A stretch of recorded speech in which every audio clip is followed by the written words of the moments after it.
Warga Indonesia bahagia.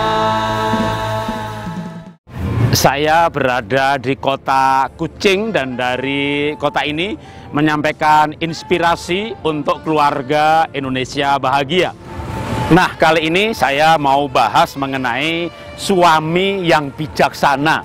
Inspirasinya dari 1 Petrus pasal 3. Di sana dikatakan demikian. Hei suami, hiduplah bijaksana dengan istrimu sebagai kaum yang lebih lemah. Hargai mereka sebagai teman pewaris kasih karunia, supaya doamu jangan terhalang. Nah, kenapa seorang suami harus hidup bijaksana dengan istrinya? Maka saya mengambil dari kitab Kejadian. Dikatakan di sana demikian. Tuhan berfirman kepada Hawa bahwa engkau akan birahi kepada suamimu. Birahi di sini arti yang pertama misalnya bisa juga mengenai secara ketertarikan secara seksual. Tapi saya lebih tertarik pada arti birahi di sini adalah mood.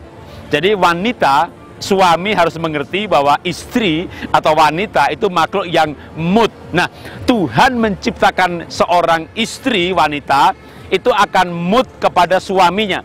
Artinya suami harus memenuhi kebutuhan perasaan dari istri, kebutuhan mood.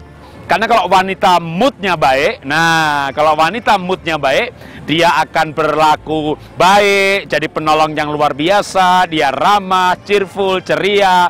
Tapi kalau moodnya nggak baik, bisa kayak setan loh. Jadi wanita tuh hidupnya tergantung mood. Kalau dia moodnya baik, wah dia akan jadi penolong yang luar biasa. Karena itu tugas seorang suami dikatakan bijaksana. Karena dengan bijaksana, maka dia memelihara, menjaga mood dari istrinya.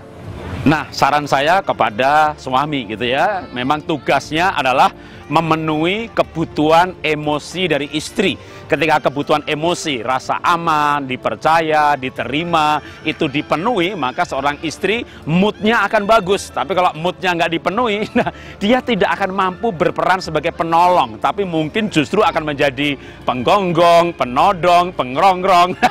Pusing sendiri itu suami. Makanya suami benar-benar harus menjagai mood seorang istri.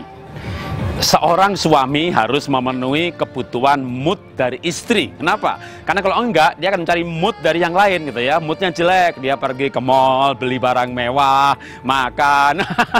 Moodnya dialihkan kepada yang lain. Tapi kalau seorang suami memenuhi kebutuhan mood istrinya, sehingga dia merasa aman, merasa diterima, merasa dicintai, dia tidak akan mood-moodan dengan yang lain. Karena kalau mood-moodan dengan yang lain, ya mahal biayanya. Dia akan moodnya bagus, kalau duitnya banyak, pergi mall, beli barang mewah, ya nanti hidupnya juga menyusahkan seorang suami. Karena itu suami perlu mengerti bahwa yang dinikahi ini adalah seorang makhluk yang akan birahi kepadanya, akan mood kepadanya.